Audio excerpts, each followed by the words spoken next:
Hi, we're talking with Jim Roberts from the Heritage Foundation. He is the editor of the Index of Economic Freedom.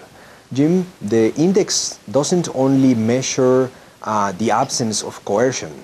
It measures something else. What is that something else?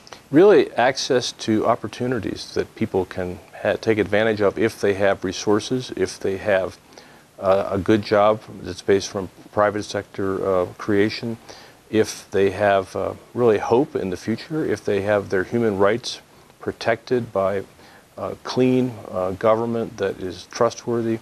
These are things that are hard to measure, but the Economic Freedom Index paints a picture of what it takes to create the kind of society, the kind of country, the kind of government and governance that creates these sorts of kind of intangible benefits that really make life better, improve the quality of life. And what is the purpose of the index? Who uses it? Why? You know, it's used all over the world now in many different ways. It's become a very handy kind of snapshot of the world and a way to grasp rather quickly some of these concepts that are sometimes nebulous for some people, but to really get a handle on. But when you put it in these terms, people say, "Oh yeah, I see the relationship between the freedom of investment and how much freedom business people have, and what are the banking laws, and how stable is the currency, how big a tax burden is there from the government." If that's all in one place and you can see a correlation between that and prosperity, then that's useful for academics, it's useful for journalists who are always interested in how their country is doing, to report to their citizens, how are we doing vis-a-vis other countries, our competitors, etc. Investment bankers looking at emerging markets and seeing what are the policies in place, how confident can I be in making an investment in that country based on how it measures up in the Index of Economic Freedom. So there are lots of different ways that it's used. Those are the fans and the people who take advantage of it. But who hates it? Who doesn't like the index? People on the far left don't like it, I think, because it shows the benefits of market-based democracy, really. And at the end of the day, people on the really hard, radical left are opposed to that approach to governance and to society. They want to see almost totalitarian or very heavily socialist approach, joint kind of communal ownership, an entitlement kind of system, a system that accentuates identity politics and victimization, and is run by far too many bureaucrats, taking far too many tax dollars from people. So you'd find people in that group, which would be the George Soros types and the MoveOn.org types and the Hugo Chavez's of this world, Danny Glovers, and they wouldn't like the precepts and the underlying concepts that fuel the Index of Economic Freedom. And what kind of criticism does the index attract?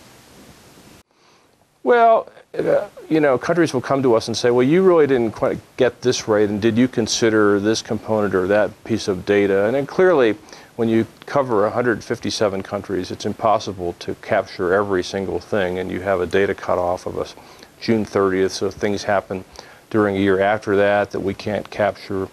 So, you know, we get criticisms like that at a kind of technical level, I think. And you might get people from the left will say that they disagree with our assumptions, our basic assumptions, as I was saying. So they would criticize us more on philosophical grounds than claim that we were making false comparisons or using kind of faulty logic, as it were. And what relation is there between freedom and prosperity? There's a very strong correlation in our index, and I recommend people can look at our index at www.heritage.org and click on the 2008 Index of Economic Freedom, and they can see in English or completely translated into Spanish also, they can see this correlation between economic freedom and prosperity. It's very striking. And again, it gets to these issues, especially with regard to the protection of property rights, rule of law, transparency of judicial systems, of law enforcement, the fight against corruption. How is corruption tolerated in the society and in the bureaucracy, or is it opposed by the leaders of the country, of the government? Because those indicators are the ones that create, I think, and sustain the kind of prosperity that we see in economically free countries.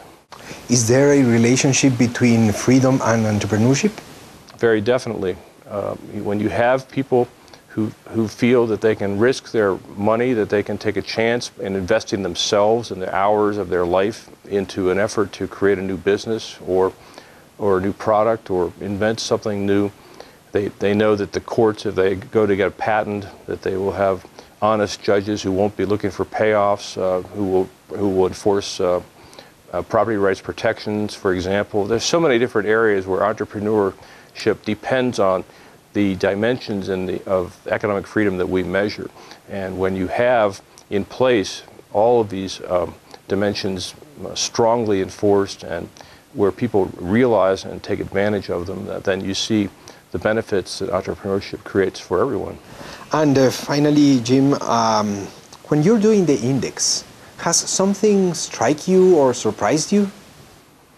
Well, I have to say I'm surprised that more people don't read this and say, aha, this is what we need to do. And instead, I think you find a lot of people are kind of complacent, or they've been kind of lulled into kind of a sleep with regard to where does this wealth come from that the government wants to tax so easily. And if they read the index, I think they'd be surprised. And I'm surprised that more people don't, in fact, look at these issues and demand that their politicians and their leadership of their countries make changes that will be better for everyone in the country, and especially the poor.